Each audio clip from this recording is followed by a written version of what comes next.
पाकिस्तान ने मई की जो पाक भारत जंग थी उसमें 7 भारतीय लड़ाका तैयारे तबाह किए, जिनमें 4 रफाल्स शामिल थे। अब भारत मजीद 114 रफाल्स लेने जा रहा है।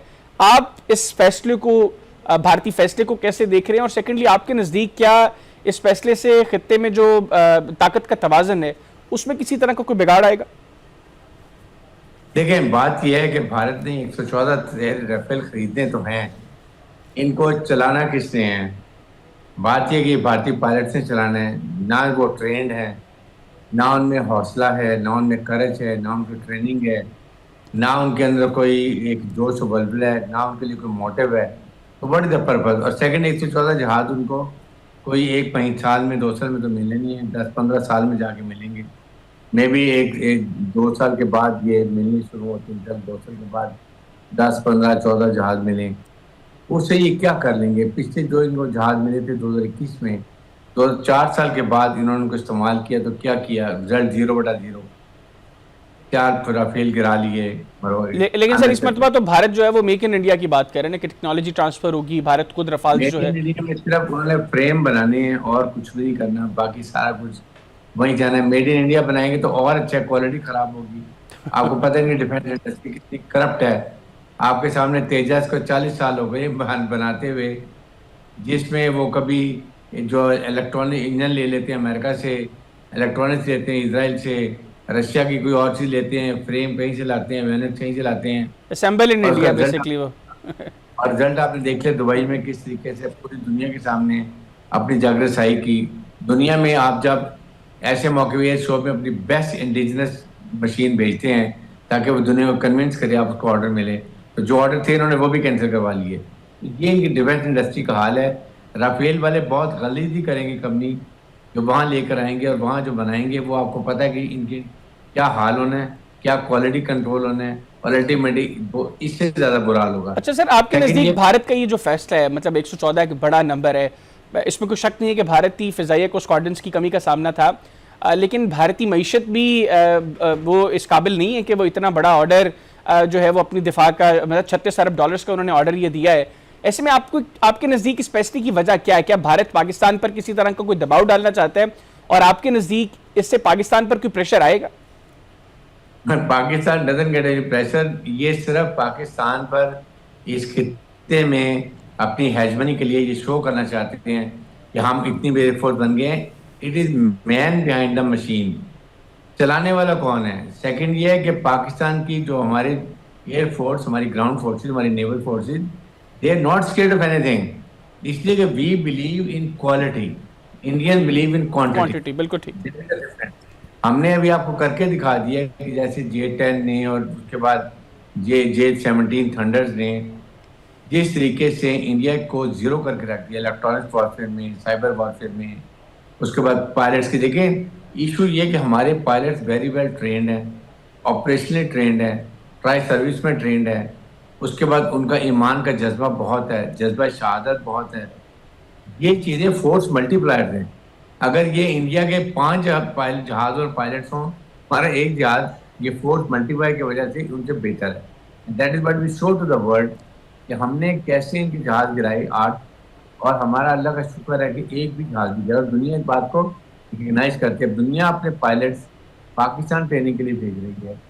पाकिस्तान जो ये बहुत वहाँ पर अभी अकेडमी में पढ़ाना शुरू करेंगे, जैसे हमें मालूम को पढ़ाते थे कि कैसे उन्होंने 1-1.5 मिनट में 6 जहाज गिरा दिए।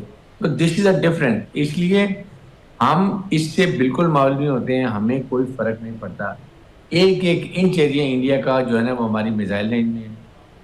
हमारी इलेक्ट्रॉनिक वॉर, हमारी जो मल्टी डोमेन ऑपरेशन की जो हमने ट्रेनिंग दी है और ट्रेनिंग ट्रूप्स को दी है, और फील्ड मार्शल रियासत में चीफ ऑफ डिफेंस फोर्सेज भी हैं, उन्होंने जो इनमें इंटरेस्ट लिया with the support of air chief, I think ये बहुत बड़ा बेसिकली डिफरेंस है।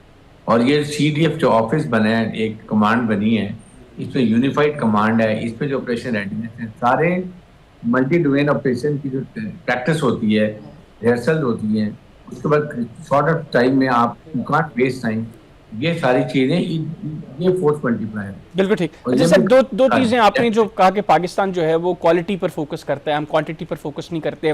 फिर हम लोग जो है वो भारत की तरह इस तरह फड़े नहीं मारते। हम लोगों ने इलेक्ट्रॉनिक वॉरफेयर में हम लोग जो काम कर रहे हैं, फिर हमारी जो रॉकेट फोर्स जो बनी, वो जो लोग स्ट्रेटजी को, डिफेंस को समझते हैं, वो तो उनको तो अंदाजा है ना कि ये भारत के लिए कैसा खतरा है। लेकिन सर, एक ऐसा मुल्क जहां पर 70 करोड़ लोगों के पास वॉशरूम की फैसिलिटी ना हो, जहां पर एक मखसूस तबके के अलावा जो अवाम की अक्सरियत है वो गुर्बत और बदहाली का शिकार हो, वैसा मुल्क अगर अपनी दिफा पर जो है वो हर साल इजाफा भी करे उस बजट में, अभी फिर 15% उन्होंने इजाफा किया, तकरीबन 85 अरब डॉलर्स उन्होंने अपने डिफेंस बजट कर दिया है, बावजूद इसके पाकिस्तान से इबरतनाक शिकस्त उनको जो है वो खाना पड़ी। तो अवाम सर कैसे देखती होगी अपने ऐसे हुक्मरानों को जो दिफा के नाम पर उनको लूट रहे हैं, उनको खा रहे हैं, और उनका दिफा भी ऐसा है कि वो दुनिया के लिए जागसाई का बायस बन चुका है। देखिए हैदर, सबसे बड़ी वजह पता है, इंडिया को जो मार पड़ती है ना, जो जूता होता है, जो मुंह काला होता है, वो इस वजह से है कि अवाम इनके साथ नहीं है। दुनिया में जब भी आपने कामयाबी हासिल करनी होती है तो you fight as a nation. जो पाकिस्तान ने मार्का हक में बयान महसूस में करके दिखाया कि मुसल्लह फौज और कौम, ये you fight as a nation. फौज अकेले लड़ाई नहीं करती है। यही हमारे पाकिस्तान की सबसे बड़ी स्ट्रेंथ है कि जिस तरीके से फील्ड मार्शल सैयद आसिम मुनीर ने पूरी कौम को इकट्ठा किया, ऑपरेशन प्लान बनाया, एग्जीक्यूट किया प्रोफेशनल तरीके से, और दुनिया को बताया कि what is the difference between Pakistan arm forces and Indian arm forces में। ये इंडिया में ये नहीं है। इंडिया में फौज को भी अपने कमांडर के लीडर पर ट्रस्ट नहीं है, अवाम बिल्कुल फौज के साथ नहीं है, and they don't trust because वो वहां पर जो 70 करोड़ की बात कर रहे हैं, हकीकत यही है। जितने लोग वहां सड़कों में सोते हैं आपको अंदाजा नहीं है। कलकत्ता, बम्बई के अंदर, पाकिस्तान में खुदा का शुक्र है एक भी मैंने कभी किसी को सड़क पे सोते हुए नहीं देखा। और ये फर्क है, जब आपकी कौम साथ खड़ी होती है ना, उस फौज को कोई हरा नहीं। This is a fourth main difference. इसके अलावा जब खाने पीने के लिए नहीं है, वो भूखी अवाम कैसे साथ खड़ी होगी? वो फौज को ये बढ़ाते जा रहे हैं, असला लेते जा रहे हैं, लेकिन फौज की एडमिनिस्ट्रेशन, आपने देखा फौज में, इनकी इंडियन फौज में सबसे ज्यादा जो है वो सुसाइड का, खुदकुशी का रुझान है दुनिया में सबसे ज्यादा। इनका ट्रुप्स का अपने कमांडर पर ट्रस्ट नहीं है, दे डोंट ट्रस्ट देम। जब कमांडर के ऊपर ट्रस्ट नहीं है, कि फौज का मोरल डाउन है, और उसको जितना मर्जी असला देते रहे, चलाने वाला कौन है?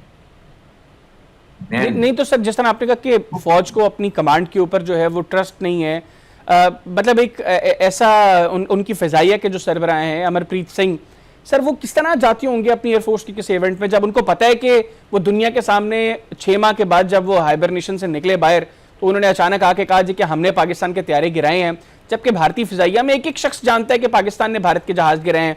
या उनके जो चीफ ऑफ जो उनके CDS है अनिल चौहान, वो खुद उन्होंने ब्लूमबर्ग को इंटरव्यू दिया कि भारतीय फिजाइया के तैयारे जो हैं वो तबाह हुए हैं।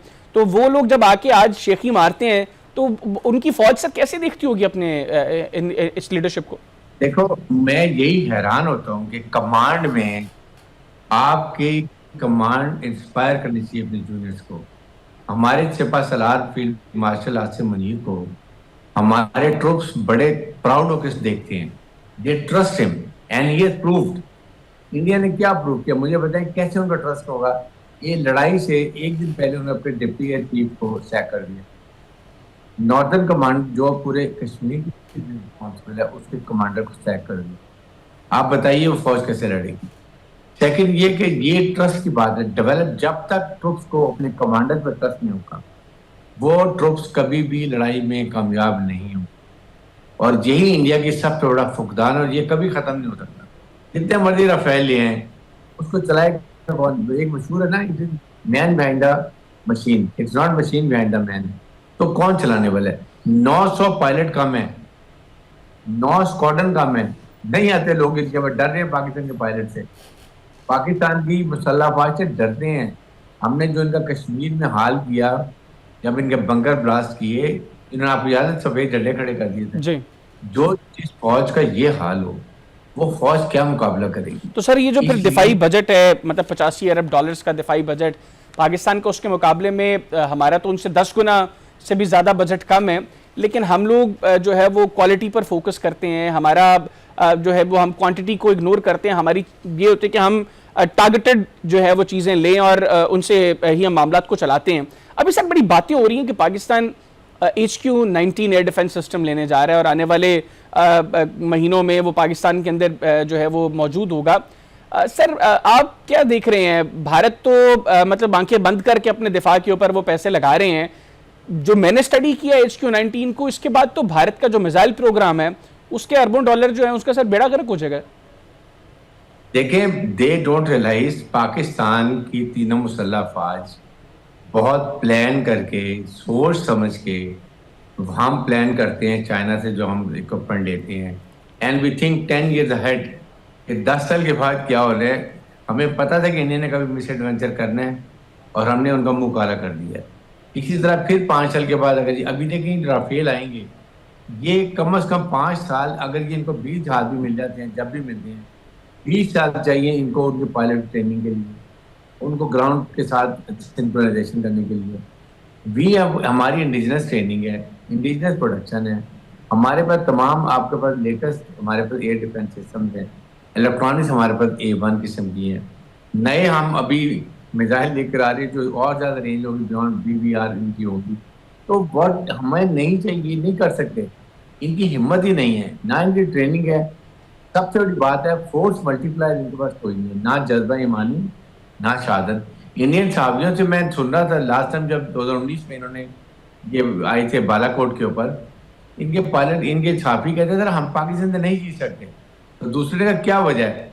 उसने कहा इनको, हमें जिंदा रहने का शौक है, हम मौत से डरते हैं, ये मौत को गले लगाते हैं, इनको शहादत का शौक है। और दिस इज द डिफरेंस। बिल्कुल ठीक सर, ये चीज़ें तो बिल्कुल हैं और ये हम लोगों ने मैदान जंग में देखा भी, तभी हमसे अददी बरतरी थी भारत की, उसके बावजूद अल्हम्दुलिल्लाह हम लोगों ने उनको तारीखी और इबरतनाक शिकस्त दी। सर मुझे ये बताइएगा, ये जो पॉलिटिकल विल होती है ये कितना मैटर करती है? हम भारत में बड़ा सुन रहे हैं प्रवीण सानी साहब को, वो कहते हैं, वो तो कर बड़े अरसे से ये बात कर रहे थे कि मोदी गवर्नमेंट या कोई भी बीजेपी गवर्नमेंट, उसके पास कभी भी पॉलिटिकल विल नहीं रही जंग के हवाले से। अभी हमने देखा रिसेंटली जो एक किताब का बड़ा मसला है, 4 स्टार्स ऑफ डेस्टिनी, जो भारत के farmer army chief general Manoj Naravane ने लिखी है, उसमें भी उन्होंने, अभी तो खैर उसके चंद चीज़ें सामने आई हैं, लेकिन जो चाइना के साथ 2020 का उनका जो क्लैश था उसको उन्होंने रिपोर्ट किया, उसमें भी यही चीज़ें हैं कि पॉलिटिकल विल नहीं थी। सर ये पॉलिटिकल विल कितनी इंपॉर्टेंट होती है जंग में? देखें, political will matters with the government and the security forces. जब पॉलिटिकल विल होगी, मेंटल रिजॉल्व होगी, पूरी कौम साथ खड़ी होगी मुसल्लह अफवाज के साथ, that is the nation to fight and that become the force to reckon with.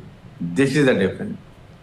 जब इंडिया की लीडरशिप का अपने कमांडर्स पे, फौज पे ट्रस्ट नहीं है, फौज का अपने लीडरशिप पे ट्रस्ट नहीं है, अवाम का अपने ट्रुप्स के ऊपर, अपनी लीडरशिप पे ट्रस्ट ना हो, तो वो फौज कभी लड़ नहीं सकती। याद रखें, it's very simple. Political will and mental resolve, mentally भी रॉबिस्ट होना चाहिए। Yes, we have to do this, जो फील्ड मार्शल ने करके दिखाया। बिल्कुल ठीक, बिल्कुल ठीक। पॉलिटिकल गवर्नमेंट की थी कि गवर्नमेंट साथ थी, उन्होंने कहा जी ये करना है, डिसीजन दिया, फौज ने एक्ट किया। डिसीजन क्या उनको दे रहे हैं? तुमने कुछ नहीं करना, जाके हम इजाजत देंगे, एंड तक उनको इजाजत ही दे रहे थे। उस कौम ने क्या लड़ना है? मुझे बिल्कुल ठीक हो गया। बिल्कुल ठीक, थैंक यू वेरी मच।